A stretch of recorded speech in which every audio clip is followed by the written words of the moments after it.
I should have known better than to sit at that table. Sunday afternoon.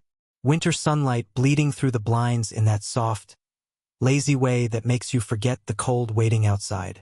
The house was warm, too warm, but no one dared open a window. Laura liked it that way. Cozy, she called it.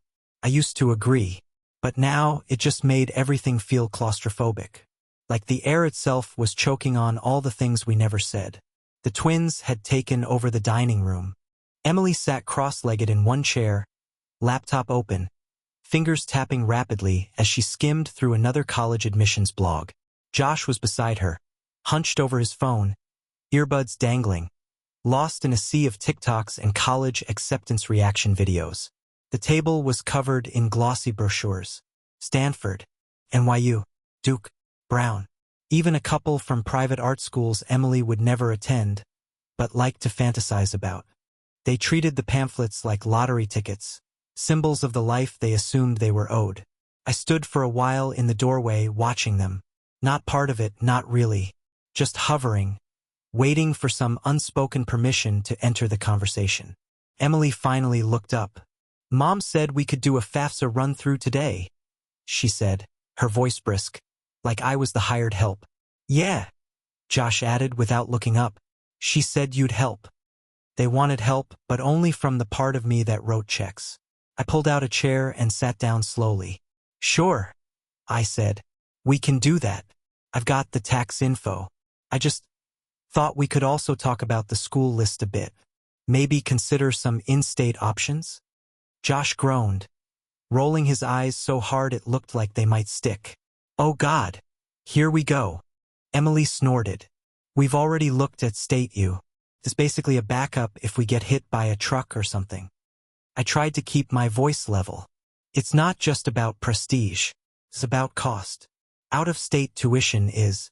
Josh cut me off, not even glancing up from his phone. We've got it covered. Scholarships, loans, whatever. Loans mean debt, I said. Real debt, not just numbers on a screen. I'm just saying maybe take a look at schools that make financial sense. Especially if I'm. He slammed his hand down on the table. Not hard, but enough to make a point. We didn't ask for your opinion. Emily didn't even blink. Seriously, can we just do FAFSA and not the life lecture?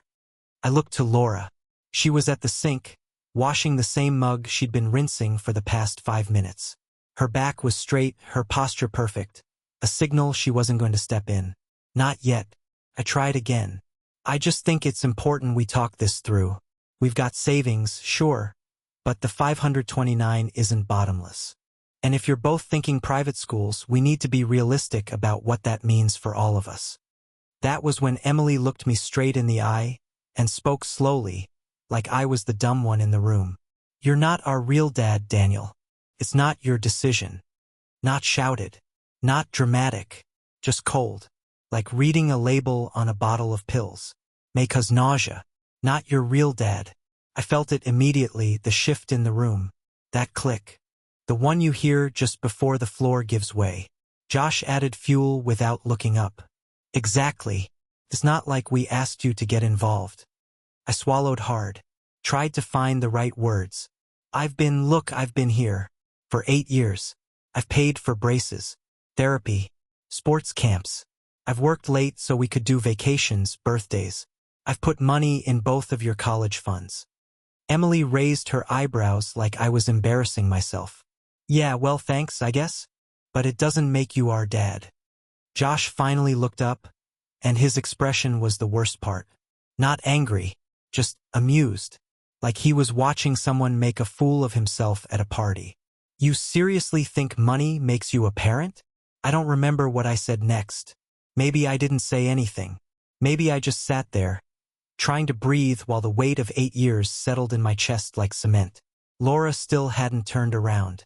She was rinsing that mug again, rubbing the handle like it had wronged her. I stood up, quietly, slowly. I placed the tax documents on the table. I'll leave these here, I said. Fill it out whenever. Josh shrugged. We'll ask Mom if we need help. That last word. Mom. Always Mom. Never Daniel. Never thanks. Just dismissal. Again and again. As I left the room, I glanced back. Laura still didn't turn around. But I saw her shoulders tense. Just for a second, before she reached for another mug. The door to my office closed behind me with a soft click. I stood there in the dark for a long time, staring at the framed photos on my bookshelf. Christmases, Halloweens, Emily on stage at her 8th grade play, Josh holding his basketball trophy, the one I coached him toward while juggling my job and his travel team schedule. I remember what it cost, the hours I'd lost, the nights I stayed up late doing spreadsheets for work after driving them to rehearsals and practices, the weekends I spent fixing bikes, replacing car batteries, filling out paperwork so they wouldn't fall behind on some school deadline they forgot. I remember my back aching from repainting Emily's room, the week before her 13th birthday, because she couldn't stand the lavender anymore. I remember sitting outside Josh's therapy sessions, twice a week for a year, waiting quietly in the car, because Laura said it would help him feel supported. Support. That was the word. I had supported them, but I was never one of them. The day I married Laura, they were 6. They wore matching outfits and refused to smile in any of the photos. I thought it was just nerves. I thought love would come with time, that I could earn it, that consistency and kindness would soften them. I was wrong. I never asked to be called Dad. I never pushed for that. I knew better, but I hoped, there would be some place for me. Some acknowledgement. A moment, maybe, where they'd look back and say he was always there. Instead, they looked me in the eye and told me I wasn't real. And Laura? She rinsed her mug. I sat down at my desk, pulled open the drawer, and stared at the folder inside. The one marked college savings. Tabs for Emily and Josh. Printouts of statements. Contribution logs. I had started them when the twins were 9. Little by little. Scraping together what I could after bills and groceries and car payments. Skipping vacations. Skipping raises that required relocation. Choosing steadiness over ambition. For them. For the dream of family. I took the folder out, laid it flat on the desk, and opened it. The numbers stared back at me. Neat, logical, indifferent. 8 years.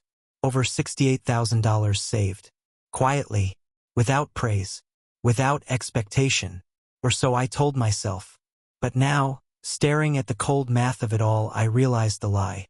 I had expected something. Not applause. Not devotion. Just recognition. A nod. A seat at the table. But I was never even in the room.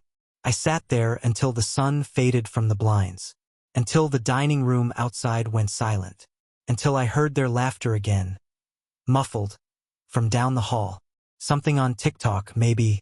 Something funny enough to forget the man sitting in the dark behind a closed door. The man who wasn't real. I hadn't cried in years. Not when my father died. Not when I lost my job 3 years back and had to take contract work just to keep the mortgage paid. But that night, something inside me cracked. Slow, steady, and without drama. Like a pipe in winter, giving way to pressure it was never meant to hold. I didn't sob. I didn't curse. I just sat there in the dark and let the quiet do what the noise never could. Told me the truth. They didn't need me. Not really. They needed my wallet, my car keys, my login to the FAFSA portal. But not me. Not Daniel. Not the man who showed up every day, thinking love would be enough. They'd drawn the line. They made it clear. And for the first time in 8 years, I believed them. I didn't sleep that night. Not really. I lay in bed beside Laura, staring at the ceiling. Her breathing was steady, lips slightly parted, as if the weight of what happened at the table had never touched her. She shifted once, mumbling something in her sleep, then rolled away from me, the way she always did. Even her back had grown used to turning. The house creaked and settled. Down the hall, I heard Emily's laugh echo faintly from her phone speaker, followed by the click of her bedroom door closing. Josh was probably still online too, headset on, barking at some game, feet kicked up on the desk I built for him when he was 12. They'd moved on. Or maybe they hadn't even paused. But I hadn't. The line they drew, that sentence, kept playing in my head. You're not our real dad. 8 years wiped out in 6 words. I thought maybe I was overreacting. Maybe I'd wake up and feel different, stronger. But by morning, something inside me had solidified, hardened, a quiet resolve. Not rage, not vengeance, just clarity. They had made their position clear. It was time I made mine. Laura was downstairs making coffee when I came into the kitchen. I expected awkwardness, a pause, some sign that she'd spoken to the twins. But she just smiled, handed me a mug, and asked if I wanted eggs. Like nothing had happened, like I hadn't been erased. I stared into the steam curling from the coffee. "Did you hear what they said yesterday?" I asked. She stirred the pan. "They're teenagers, Daniel. They say things." "That's not what I asked." Her hand stilled. She didn't turn. "I heard. And you didn't say anything." She sighed, low and tired. "Because I didn't want to escalate it. Because I thought you'd be the adult." There it was. Not support. Not defense.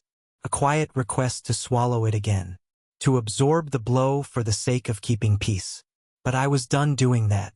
"I've been the adult for 8 years, I said. "Paid for their lives while being treated like I don't exist. I won't keep doing it." Now she turned, her eyes sharp. "What's that supposed to mean?" "I'm cutting off the college funds," I said. Her mouth opened, closed. "You're kidding." I shook my head. "The 529 I set up? I'm redirecting it. They'll need to find another way to pay for school." She looked at me like I'd slapped her. "You can't do that. Daniel, we've planned." "I planned," I said. "I funded it. Quietly. Without help. Without thanks. And now they've told me exactly what I am in this house. So no. I'm not paying for their future while they spit on my past." Her voice cracked. "They're kids. They're old enough to apply to colleges. Old enough to understand what it means to reject someone." She turned back to the stove. "You're punishing them for being teenagers." "No. I'm holding them accountable." The eggs sizzled. The air between us thickened. "Are you telling them?" she asked finally. "No," I said. "You are. Or we both do it." That night, we sat the twins down in the living room. Emily curled into the arm of the couch like she was already bored. Josh slumped against the far cushion, arms folded, chin tilted in defiance. They'd been here before. Family meetings that ended in me backing down and Laura smoothing it all over. But not this time. Cleared my throat. "I want to talk about what happened yesterday," I began. Emily rolled her eyes. "Seriously," Josh muttered. "We're not doing this again." Laura cut in. "You will listen." That surprised them.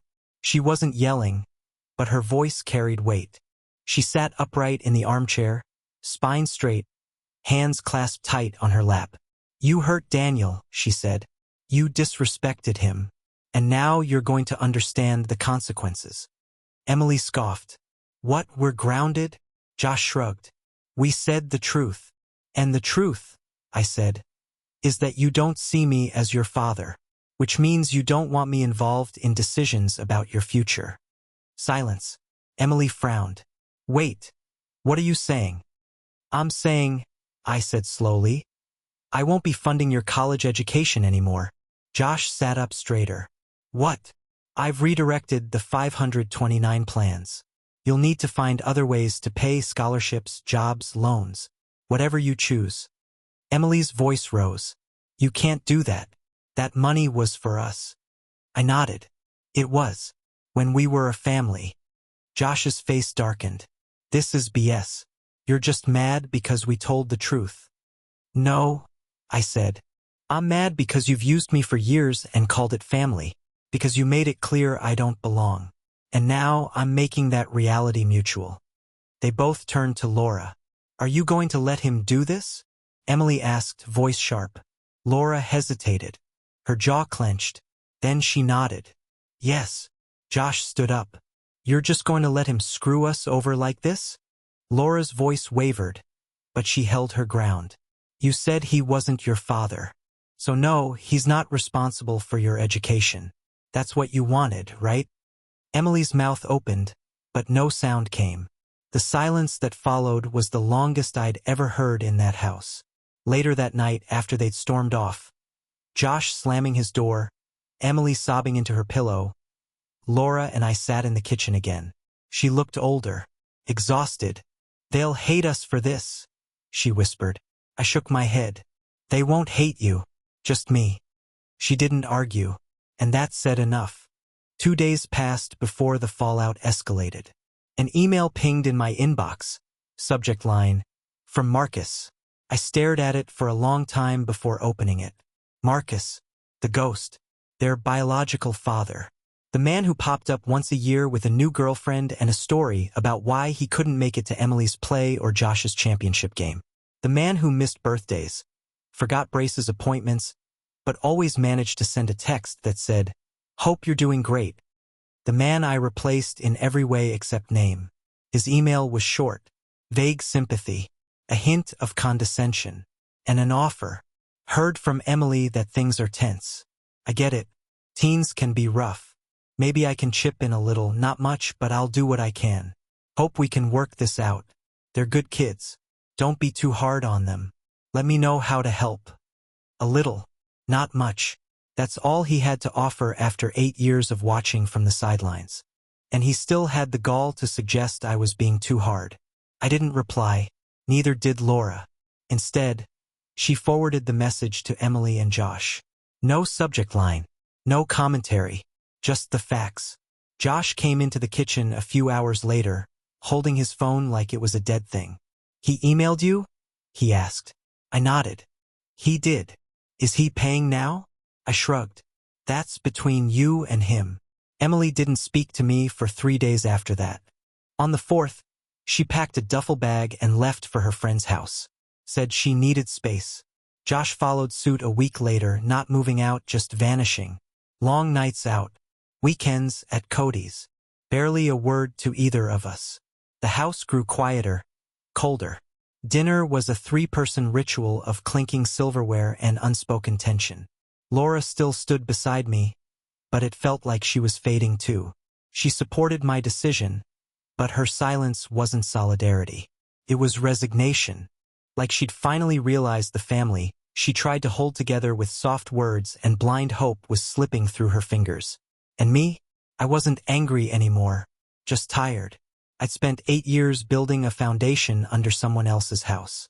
Now I was walking away from it. Not with a bang, not with fury, just with the knowledge that I had been the only one holding it up. And they never even noticed. The silence became normal. It stretched across days, weeks.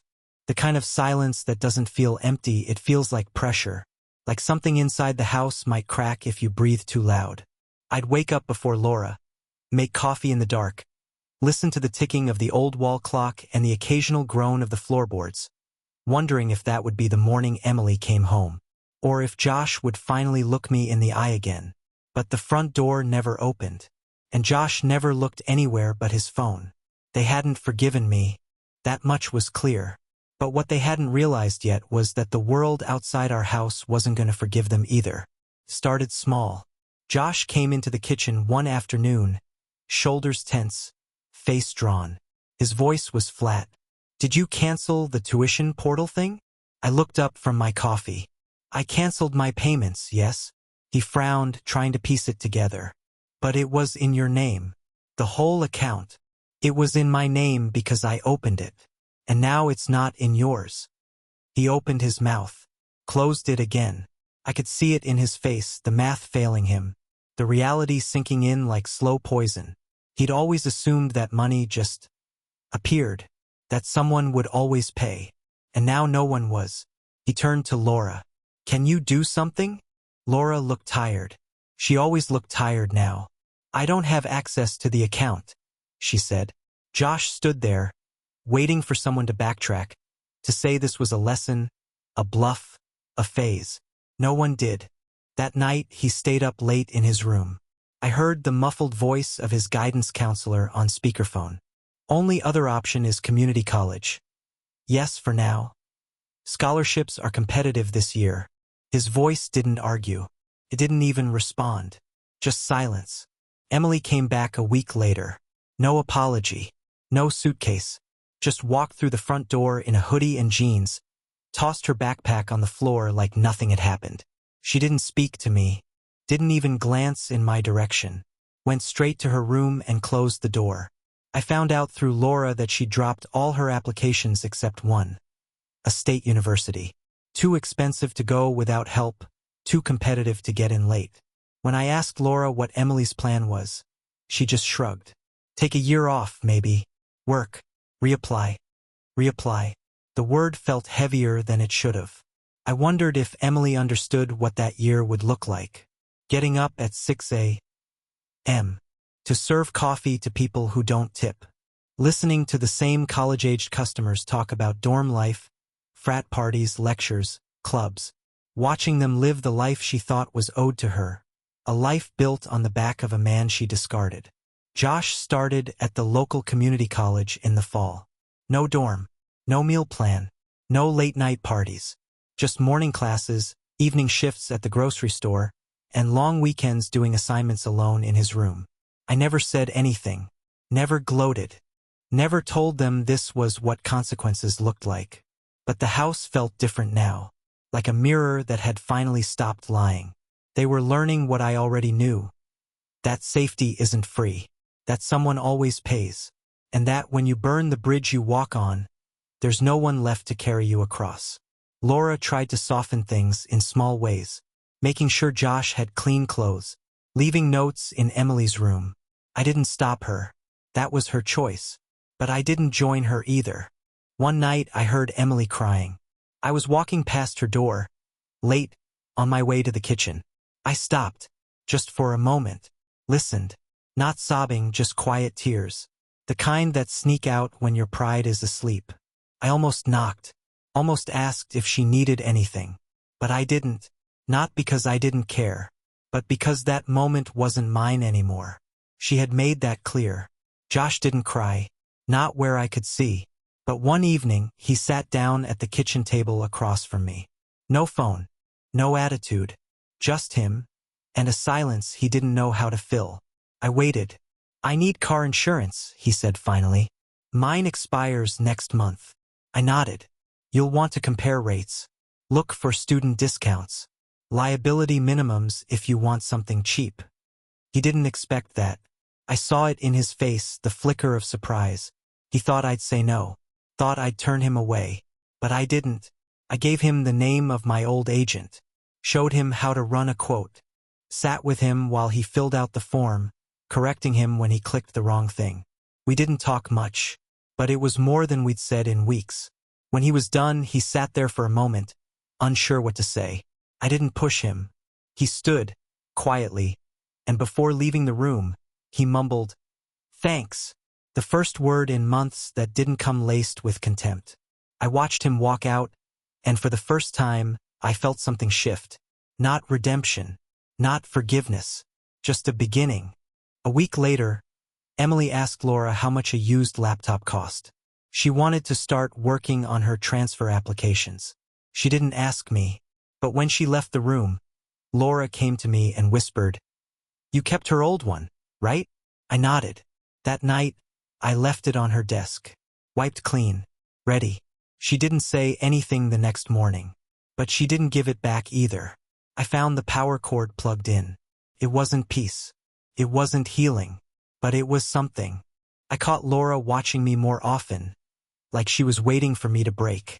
Or maybe she was hoping I'd bend, that I'd reach out, fix what had cracked. But I didn't, because this wasn't about pride. It never was. It was about truth. And truth, when it finally arrives, doesn't need to be loud. It just needs to be seen. We ate dinner together again. Not every night, but sometimes. Josh would grunt a thanks when I passed the salt. Emily would clear her plate without being asked. Laura would smile, but never too wide, like she was afraid to breathe too deep. The quiet became easier. Not lighter, just more honest. That fall, I stopped by the bank and requested the account statements. The 529 plans were empty now. What was left I had rolled into something new, an IRA under my name alone. For the first time in almost a decade, I was saving for myself. Driving home that evening, I passed by the cafe where Emily worked. I saw her through the window, hair tied back, apron smudged with foam. She was wiping tables, talking to an older customer who kept trying to pay in quarters. She smiled, real, patient, and for a moment I felt proud. Not because she'd thanked me, not because she'd come back, but because she was learning the thing I had tried to teach with my whole life. That nothing is owed. That every comfort costs someone something. And maybe now she was starting to understand who had paid for hers. I pulled into the driveway just as Josh stepped outside with the trash. He saw my car, hesitated, then held the bin while I got out. "Hey," he said, "can I ask you something?" I nodded. "How do you know if a used car is a good deal?" I looked at him, really looked, and for the first time I saw the boy I tried to raise. Not proud, not cruel, just confused, trying. And trying counts for something. So I said, "Let's look together." He smiled faintly, and the air between us changed. Winter came early that year. The first frost hit before Halloween. I remember stepping outside one morning and seeing the grass stiff with ice, the sky thin and pale, the kind of cold that didn't announce itself. It just arrived and took root in everything. Laura said the furnace was making a weird sound. I told her I'd look at it. That's what I'd always done. Even now, with the house quieter, with the roles shifted, I still checked the furnace. Still mowed the lawn. Still paid the electric bill. Some parts of me hadn't changed. Couldn't change. But other parts had. Emily came home late from work that night. I was sitting at the kitchen table, bills spread out, half a cup of coffee going cold beside me. She walked in quietly, no fanfare, no slamming doors. Just eased her coat off and went to the fridge. She poured herself a glass of water, then stood there a moment like she didn't know what to say. "I got accepted," she said finally. I looked up. "To the state school," she added. "They want me to start next semester. January." I nodded. "That's good. They're offering me a need-based grant," she said. "Not much, but enough."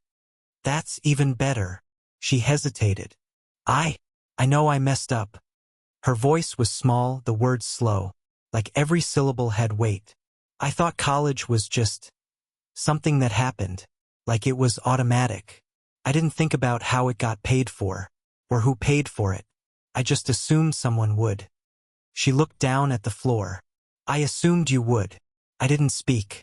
"I shouldn't have said what I said," she continued. "That you weren't my dad. I didn't mean it. Or I didn't mean it like that. I was angry, and scared, and stupid." Her eyes finally met mine. "You were the only one who stayed," she whispered. "And I treated you like you didn't matter." There was a long pause between us.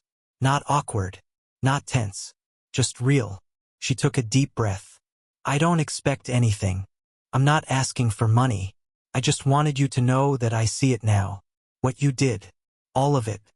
I nodded. That was all. She didn't cry. She didn't beg. She just stood there, telling the truth.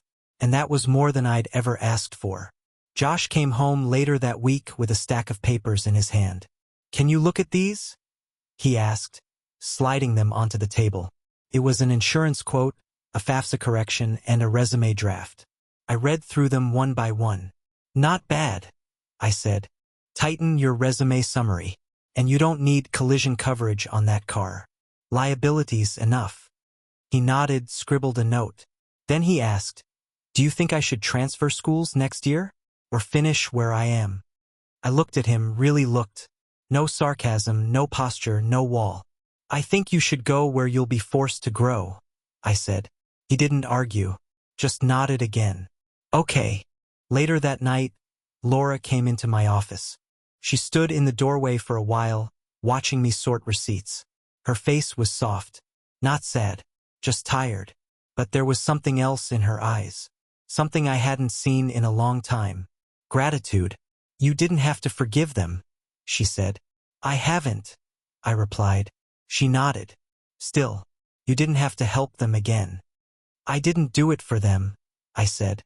"I did it because they finally stopped pretending I didn't matter." She crossed the room and sat beside me.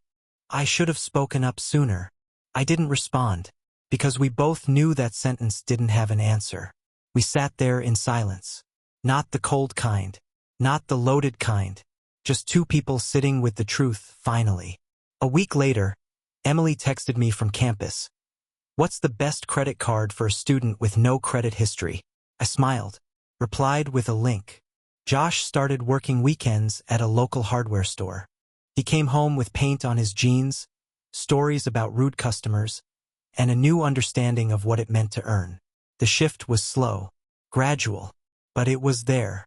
They had learned, finally, that adulthood wasn't a gift. It was a grind. And that someone, for most of their lives, that someone had been me, had absorbed the cost so they wouldn't feel the weight. Now the weight was theirs, and they were learning how to carry it. We don't talk about what happened. Not directly. Not anymore. The words don't need repeating. They've been said and heard and felt.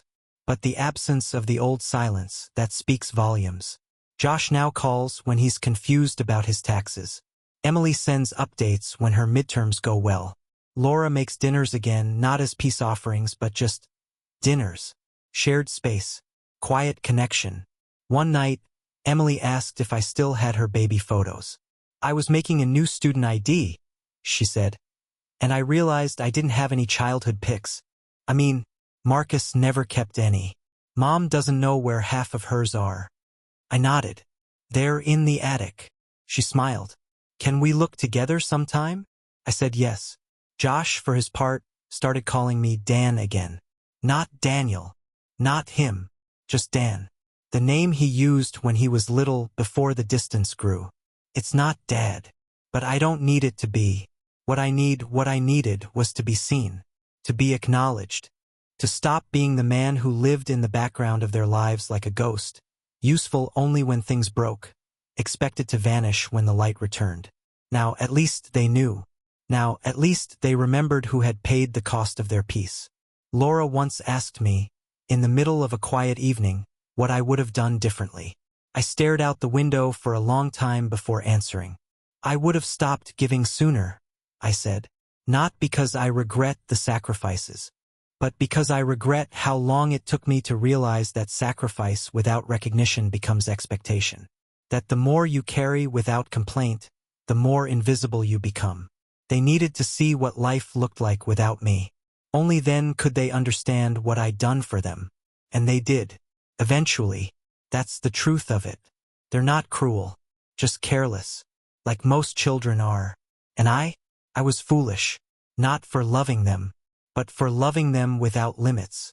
Because limits matter. Even in love. Especially in love. So now I live differently. I still care. Still help. Still answer when they call. But I don't carry them anymore. I don't break myself to shield them from the wind. They walk on their own now. And sometimes they stumble. And sometimes they reach for me. And when they do, I answer. But only with one hand. Never both. Because the other hand, finally, is mine. And now I ask you, was I wrong? Wrong to let the rope slip from my fingers when they told me I wasn't holding it? Wrong to stop pouring into their future when they made it clear I wasn't part of it? Or was that the only way to show them what a father really was? Not a wallet, not a ghost, but a man. A man who had limits. A man who gave everything and then stopped. Tell me, would you have kept giving? Would you have stayed silent, even as they erased you? Or would you have done what I did? Walked away, not in anger, but in truth. Because truth, in the end, is the only thing that can rebuild anything worth saving.